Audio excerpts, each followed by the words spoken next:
mtetezi wetu, nekutenda touya kuchishangu chedu ora pawa makaneta shakana kakuwayo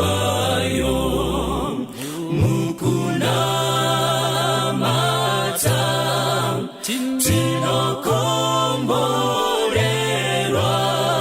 ora pawa makaneta shakana kakuwayo nguwaye kuna mata tenzi oswedera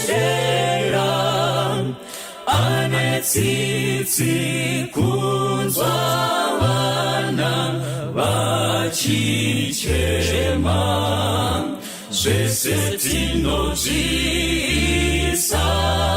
pamakumbo ake ora pawa akaneta zvakanaka kuwayo mukunamata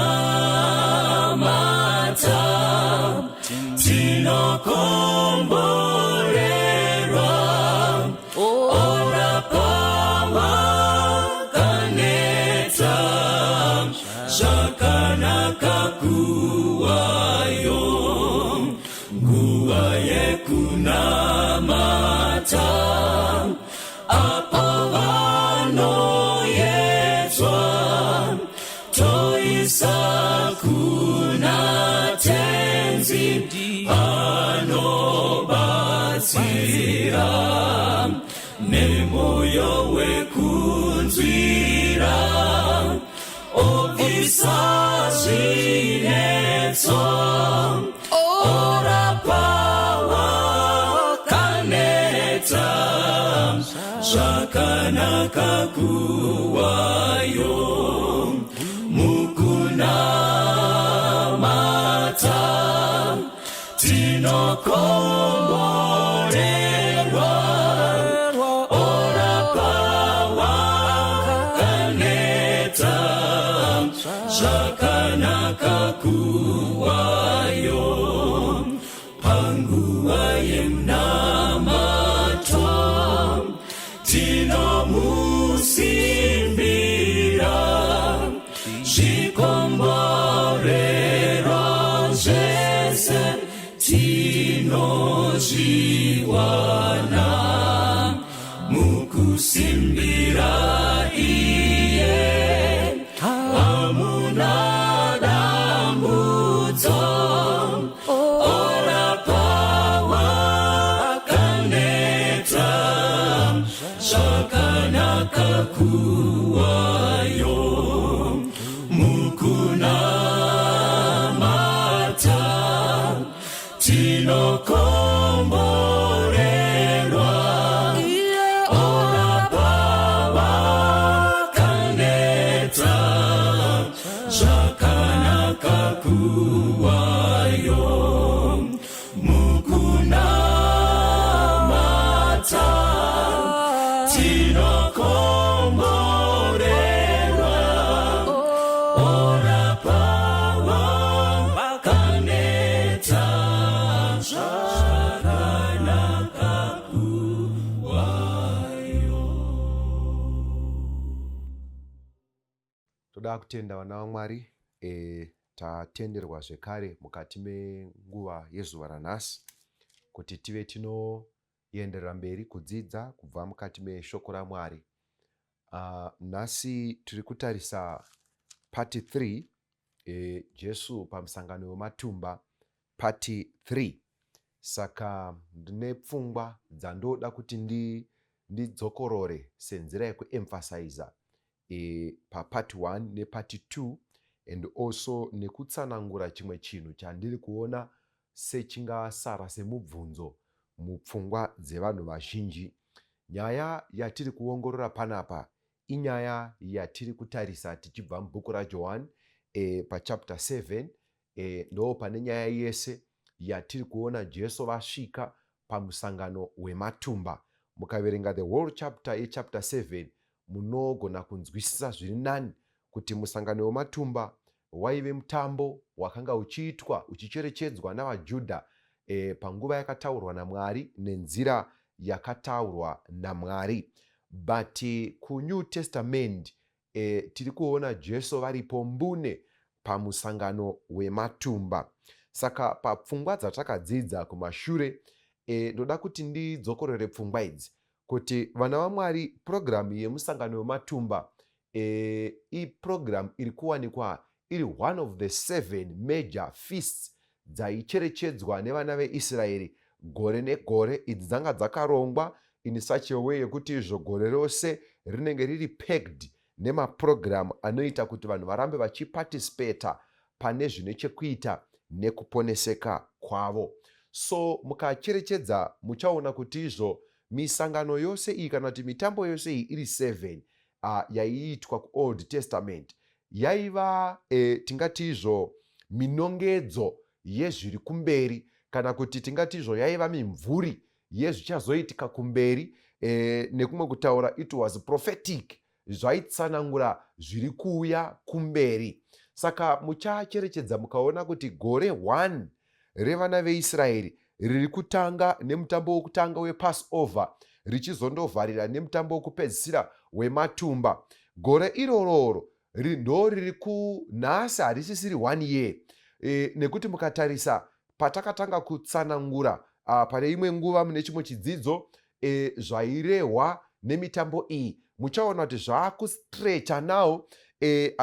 Hazvichakwani mugore rimwe chete, but zvakustrecha kubva pari kufa Jesu pamuchinjikwa kusvikira Jesu vadzoka pasecond coming, vanhu vazoungana in the kingdom of heaven. Saka iyi nguva iyi mukaitarisa nguva yekubva pari kufa Jesu kusvikira vanhu vazoungana mukati memazambara matsvene edenga haisisiri 1 year, itori nguva yakareba, more than 1000 years kana ndikada kungogesa. Of course I'm not accurate pakutaura kuti 1000 years, but ndoda kuzama kubuditsa pfungwa yekuti yave nguva yakareba, but nguva iyo ine kureba kwayo ndo yaitsanangurwa zvichaitika mukati mayo within a period of 1 year tiri kuOld Testament. So muchaona kuti mitambo iyi kana tingada kuicherechedza nhasi hatigoni kuti tiite nenzira exactly yayaitwa nayo kuOld Testament. Why?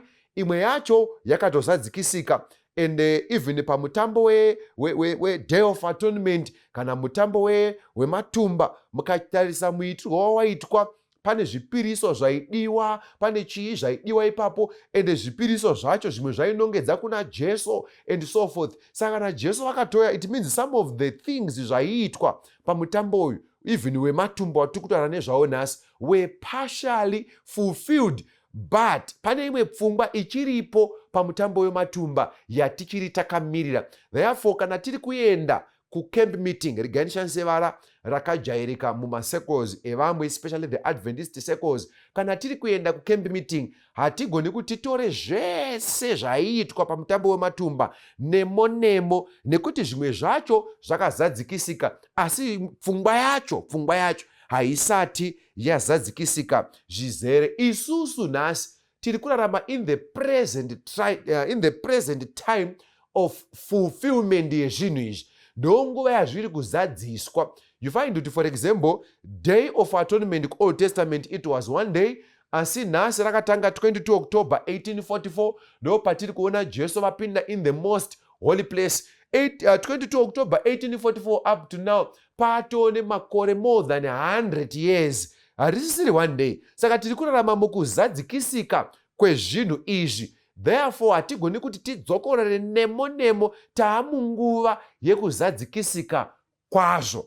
I hope pfungwa iyi yasvika. Kune vamwe vanogona kutabvunza kuti saka na mutambo wematumba uyu uriwo watiri kutora pfungwa yacho tichinounganawo isu nhasi muna August, why is it tinoita muna August, and why is it tisingaite on the 15th day of the 7th month, and why is it mibvunzo inogona kuwanda, zvipiriso zvacho zviripi and so forth. Because mukaverenga Leviticus 23 pane zvipiriso zvaitwa ipapo, pane zvakawanda, but zvimwe zvacho zvakatofulfiliwa kare. Zvipiriso zvainongedza kuna Jesu vakatouya.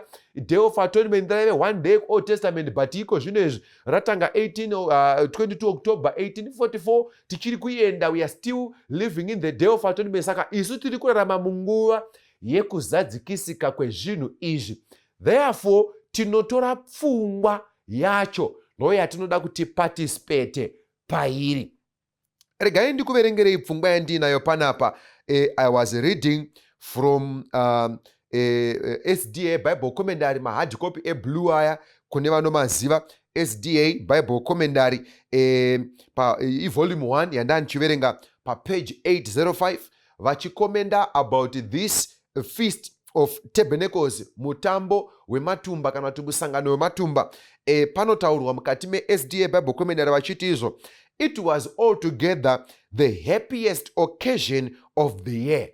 No, wainzi pakuunganidzwa kwese kunoitwa vana veIsraeri pamisangano yakasiyana-siyana, pamitambo yakasiyana-siyana, this one ndo paifarwa kudarika pamwe pese paimbounganwa. Zvikanzi chii chainyanyofadza? Friends and neighbors renewed fellowship and dwelt together in love and in harmony. Mashamwari veukama, maneighbors vakatikomberedza vatinogarisana navo and so forth, ndonguva yavaisangana pasina dzimwe nhaurwa dzine chekuita neupenyu kwatabva kudzimba uko, but tombosangana ipapa nekuda kwechiitiko chekufara pamberi paJehovha. Zvikanzi in this respect it was prophetic of the time when the great ingathering of God's people shall take place, and many shall come from the east and west, and shall sit down with Abraham and Isaac and Jacob in the kingdom of heaven. Saka mutambo uyu panapa kwanzi waitsanangura zviri kumberi kana vanhu vachinge vazoungana kudenga vaponeswa. So it's like this was a small picture of a bigger picture iri kumberi kwedu, one major event yekuunganidzwa kwevatsvene vese. Saka iyi pfungwa iyi inokosha vana vaMwari kuti tiinzwisise. Ende pane imwe pfungwa yandiri kuda kuti ndiburitse vana vaMwari kuti remember painzi varume vese vaifanirwa kuenda pamusangano wematumba. That was Deuteronomy chapter 16 verse 16 and 17.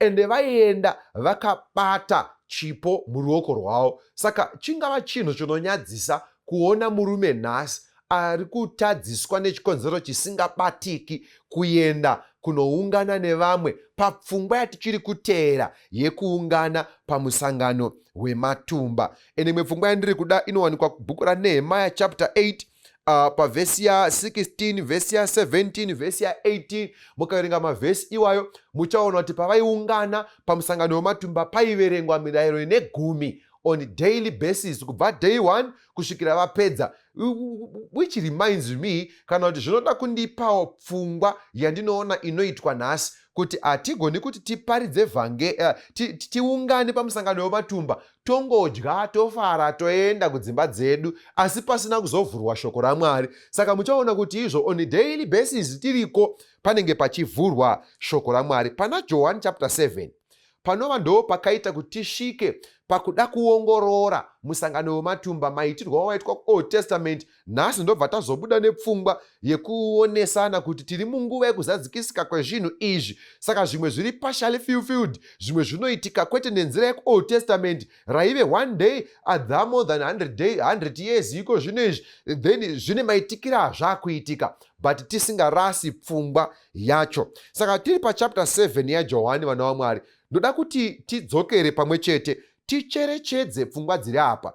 Ndakamboverenga pane chimwe chidzidzo chataitsanangura Jesu pamusangano wematumba kuti chii chakaitika. Takaverenga vhesi ya1 kusvika pavhesi ya5, tikaona kuti izvo nguva iyi yaswedera pedyo vanun'una vaJesu vanga vasingatotende kuna Jesu. Zvinogona kuitika nhasi kuti titori navo vanhu vagere mudzimba, vatori madzimai evafundisi, vatori madzimai emaelders, even the elders vacho nevafundisi vacho vachitoparidza Jesu wavasingatende kwavari. One of the stories dzandakanzwa mukuverenga nemukukurukura nevamwe ndedzeumwe mukomana who was a powerful preacher, aizivikanwa kunzi anotsanangura shoko raMwari nenzira inoita kuti vanhu vese vanzwisise, vave convinced. And regai nditi pamwe pacho kana mweya mutsvene vachinge vazotaura nevanga vachiteerera, vanobva vave convicted kutevera shoko raMwari. But anosvika papoint yekuti izvo anonyora pasi akati inini ndaakunyora ndichiti goodbye Jesus. Why? Because I've been preaching about you, I've been teaching about you, vanhu vakawanda vaakuziva nezvenyu through my instrumentality, but inini wacho I don't understand. Handisi kutombonzwisisa kunyange nezvandoparidza. Idai tisava sevanun'una vaJesu.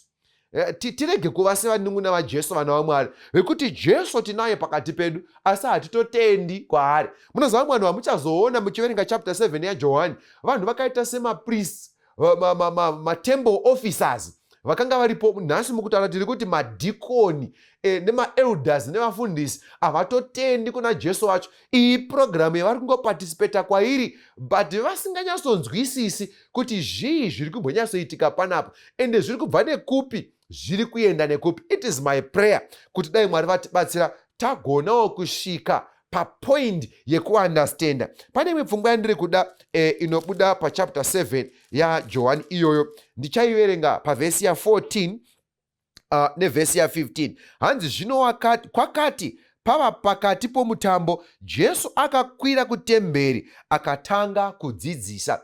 This is vhesi ya14 pachapter 7 yaJohani.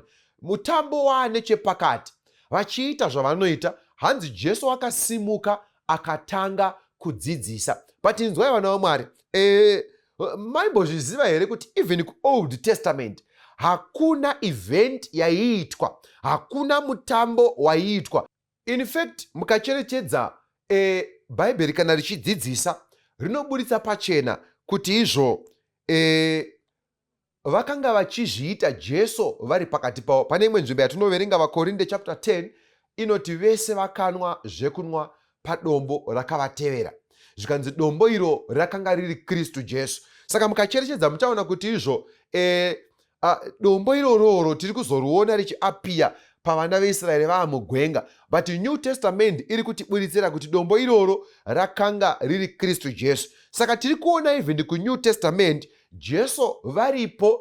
This time manje havasi kuuya vari muchimiro chedombo kana gore masikati kana shongwe yemoto usiku kana dzimwe ngirozi dzaichengeta vana veIsraeri vari mugwenga kana chingwa chakadyiwa chakanaya semana. But this time Jesu vauya vari ivo mbune pakati pevanhu, ndobva vasimuka ndokutanga kudzidzisa. Umwe munyori wandinoverenga anonzi Ellen White akanyora mubhuku Desire of Ages achiti izvo paprogramu iyi Jesu akaparidza from day 1 up to day 8.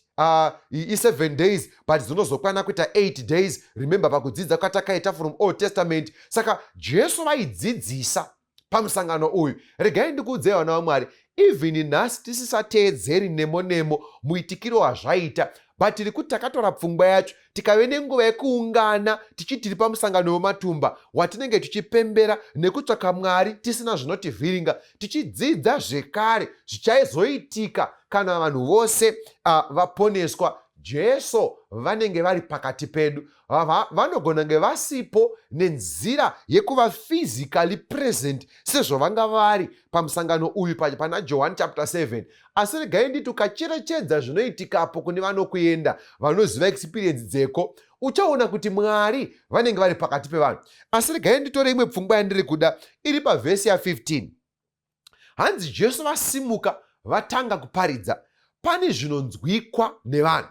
Munoziva even vanga vakagadzirira kuti toda kumuuraya, vaJudha vaitsvaka kuti aripiko tidhile naye, vakazongoramba vomira votarisa. Zvino vakunzwa kuti vhangeri raakubuda mumuromo wemukomana uyu harichaite kuti tabva tapera simba. Tanga tine programu yedu yekuti timuatake, tanga tine but tabva tatopedzwa simba. Regai ndikuudzei vana Mwari, that same experience iriko futi even nhasi. Kune vanoenda vaine pfungwa dzakasiyana-siyana.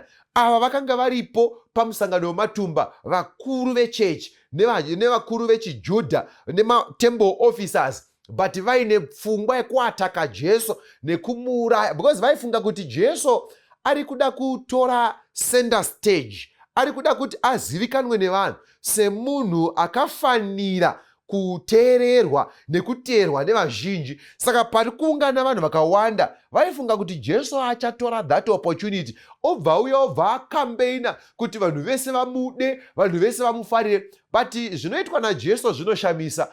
Havana kuenda nenzira yekushamisira kana nenzira yekuda kuratidza vanhu kuti vaattract attention yevanhu vakawanda. Jesu akaenda secretly because he wanted to avoid unnecessary conflict. Yes, kune mamwe ma-conflicts are necessary, but this time Christ wanted to avoid unnecessary conflict. Saka spirit neattitude yaJesu ndeyekuti vhangeri risvike zvinoita kuti vanhu vaponeseke, kwete kusimudzira chimiro chavo ivo voonekwa nevanhu, vanhu vosara vanzwa ivo, vaona ivo, but Mwari wavafambira kuti ange achipinda muhukama nevanhu ava, shoko rekutendeuka risina kusvika pamwoyo yevanhu. Saka kunonzi Jesu atanga kutaura, ndokubva vanhu vatanga kubvunzana. Iyi pfungwa iyi regai ndiiverenge neshona, asi ndichazodzokorera vhesi irori nechirungu. Shona inoti izvo pavhesi ya15, naizvozvo vaJudha vakashamiswa vachiti, munhu uyu unoziva seiko manyoro zvaasina kumbodzidza. Ngaindiverenge nechirungu. Bhaibheri chirungu rinoti izvo, and the Jews marveled, saying, how does this man know letters, having never studied?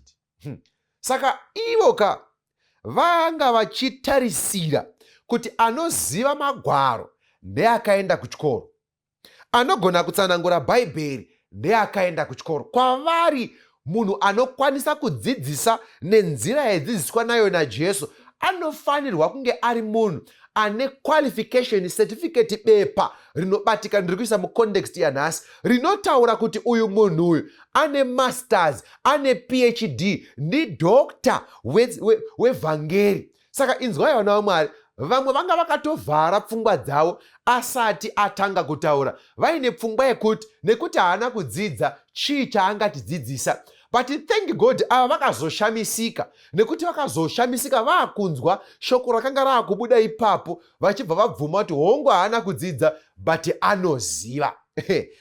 Ndiri kutaura nevanhu, ndiri kutaura nechechi isisagoni kuteerera munhu asina qualification. Maizviziva here vana vaMwari kuti nhasi rimwe shoko ratadza kusvika munzeve dzevamwe vanhu? Why? Because vanokoshesa bepa kupfuura inspiration. Handisi kuti bepa harina basa, paripo pari kudikanwa kuti munhu agare pasi, adzidze, averenge, but hapazi pese pachashanda chikoro kuti munhu aponeseke. But dambudziko rataanaro nderevanhu vasingagoni kuteerera munhu asina qualification. Unozwa kana munhu akasimuka so akatanga kutaura, vanotanga kubvunzana, saka iyeyuyu akaenda kuchikoro here chezvaari kutaura? Chinonetsa manje ndechekuti izvo area yaari kutaura nezvayo inoda vanhu vakadzidza. I understand, and sometimes I agree with you sometimes kuti kune mamwe maportions nema-areas eupenyu tinodzidza kuzvikoro ekuti izvo you cannot explain them fully even well kana usina kumbopfuura nekuchikoro kwacho. But maizviziva here vana vaMwari kuti Mweya Mutsvene ane simba even rekuratidza munhu asina kuenda kuchikoro chacho zvinhu izvozvo zvinodzidzwa nevari kuchikoro ikoko. For example, kune vaverengi vaEllen White.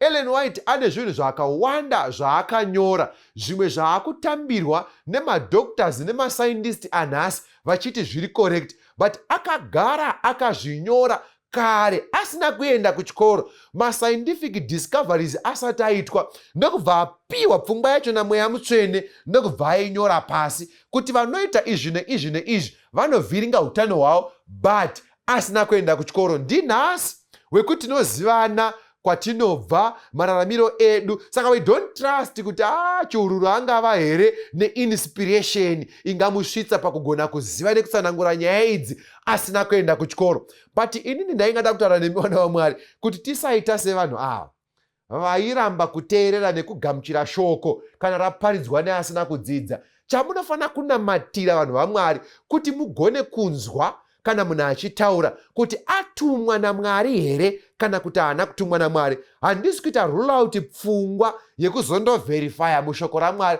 kuti zvaataura ndizvo here, sezvaita varume vaya vaiti Pauro apedza kuparidza vaibva vaenda kunozvitsvaka mukati meBhaibheri kuti vaone kuti zvaari kutaura ndizvo here. But ndiri kuti izvo waifanira kunamata kuti Mwari akubatsire kunzwa vane inspiration nevasina inspiration, because vakawanda muri kubatwa pfungwa nemasetifiketi enyu amunofarira. Handina kuti akaipa, by the way, akanaka, but ndiri kuti handiwo amunofanira kutungamidza mberi kudarika inspiration. Vakawanda muri kurasiswa, muri kutora nzira isiriyo. Why? Because munotrasta matheories, munotrasta chikoro kudarika inspiration. So dai Mwari atibatsira vana vaMwari tagona kuve vanhu vanoti kana Jesu achinge aparidza kuburikidza nemuromo waElda Ningi, kuburikidza nemuromo wamufundisi Ningi, tinzwe kuti apa ndiJesu vari kutaura. Kunyange Elda vasina kudzidza, kunyange mufundisi vasina kudzidza, kunyange muparidza asina kudzidza, but shoko raataura iri kairi aripiwa naMwari. Munoziva zvoda kunamatirwa, uye namatirai vaparidzi vanoparidza vhangeri kuti vagone kutaura only zvavanopiwa naMwari kureva. Asi batai pfungwa iyi, kuna vanonzwa zvisina kutaurwa. Handina kubvisa pfungwa yekuverenga, handina kubvisa pfungwa yekudzidza, but ndati izvo inspiration inokosha kupfuura kuverenga. Munhu akaverenga asiri inspired anokupai zvinhu zvisizvo, but munhu akaverenga under the influence yaMweya Mutsvene anotipa zvinhu kwazvo. Toda kuti ndibate pfungwa yekupedzisira yandinofarira panapa. Bhaibheri rinoti izvo pavhesi ya37 chapter 7 yaJohani iyoyo.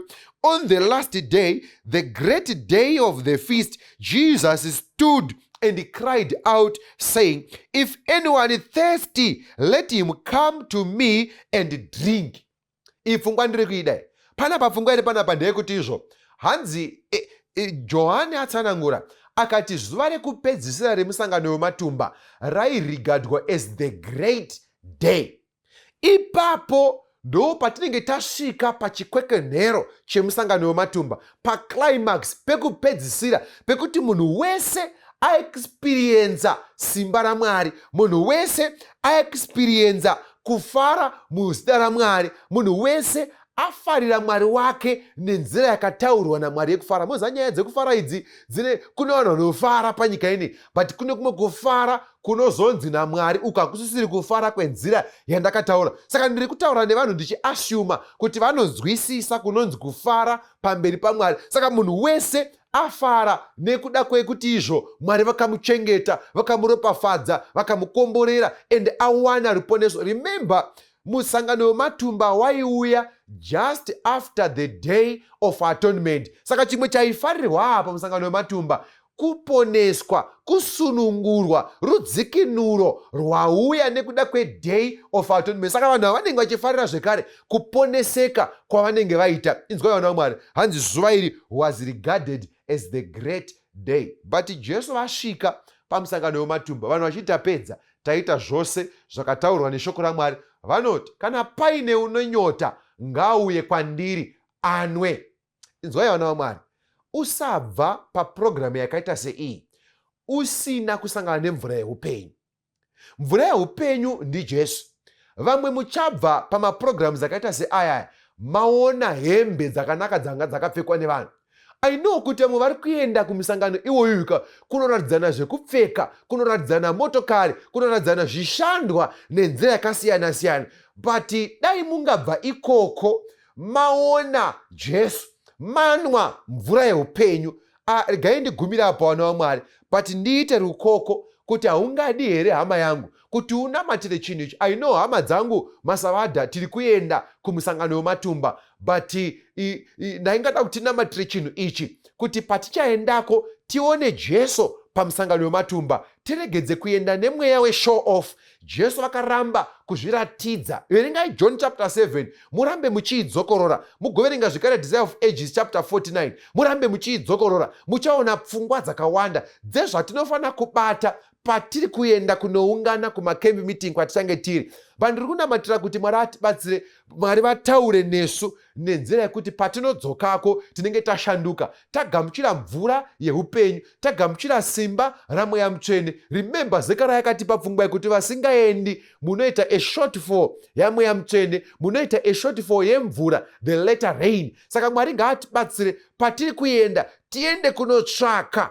kuti Mwari atisase Mweya Mutsvene pamusoro peupenyu hwedu, atisuke zvivi zvedu, amutse mwoyo yedu, tide kuwedzera kutsvaka Mwari kudarika zvatiri kuita nhasi, tide kuverenga shoko raMwari tichirinzwisisa. Isava nguva yekuratidzana zvishandwa, isava nguva yekuti titsvake kuona kuti anogona kuparidza ndiani, asingagoni ndiani, isava nguva yekuti tibve ikoko tanesana nevanhu, but ive nguva yekugadzirisa ukama hwedu nevanhu uye ukama hwedu naMwari. Regai tinamate Mwari agotikomborera.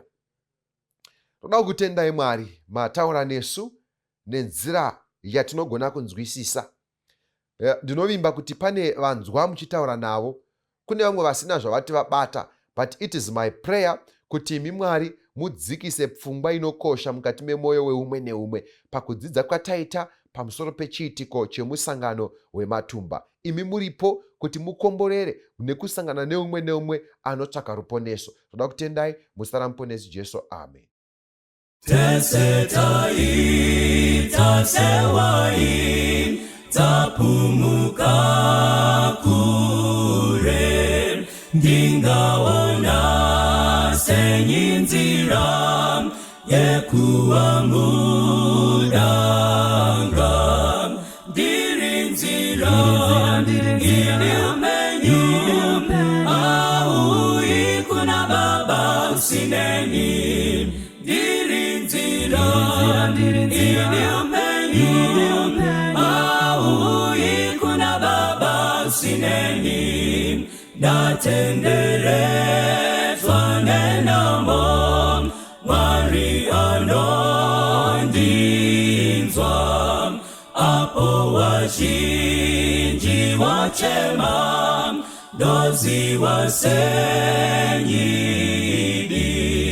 ndirinzira ili upenyu, aui kuna Baba usineni, ndirinzira ili upenyu, aui kuna Baba usineni, kuna Kristu nzira nedi, andichapumuki, ondiisa kuna Baba, kumusha wembiri,